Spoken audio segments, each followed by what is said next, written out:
Hello বন্ধুরা, welcome back to my new blog. তো বন্ধুরা, আজকে বিকালবেলা বাড়িতে বসে বসে বোর ছিলাম। তো ভাবছি কী করবো, তখনই দেখি এক বন্ধু ফোন করলো। ফোন করে বলছে, কিরে ভাই কোথায় আছিস? আমি বললাম বাড়িতে আছি। তো বললো এক জায়গায় ঘুরতে যাবি নাকি, চলে আয়।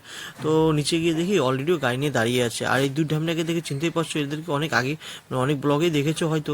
তারপর কোনো সওয়াল জবাব না করে উঠে পড়লো ওদের গাড়িতে। তো ওরা বললো ঘুরতে যাবে, শালা ঘুরতে না যেয়ে এই শালা নিজের কাজ করতে নিয়ে যাচ্ছে আমাকে।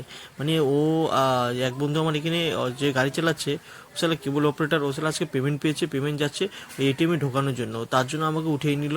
তো বললাম ঠিক আছে, আমি তো পরে বুঝতে পারলাম। তো এদিকে শালা নিজের কাজ করানোর জন্য চলে গেলাম আমরা এটিএমে, মানে সামনে সামনে একটা এটিএম পড়ে, তো ওই এটিএমে চলে গেলাম টাকাটা ডিপোজিট করার জন্য। কিন্তু মানে ওর জন্য খুব খারাপ, ওই এটিএমটা ডিপোজিট বন্ধ ছিল, মানে ওই এটিএমে ডিপোজিট নিচ্ছিল না। তো তারপর আবার ওই জায়গাতে স্যার আরও দূরে চলে গেলাম হায়দ্রাপাড়া। তো হায়দ্রাপাড়ায় গিয়ে এখানে ডিপোজিট করে ও যখন ডিপোজিট করছিলাম আমরা সাইডে বসে বসে বসে বসে তামাশা দেখছিলাম আর কি করব। তারপর ওখান থেকে বেরিয়ে চলে আসলাম আমরা ডাবগ্রামে।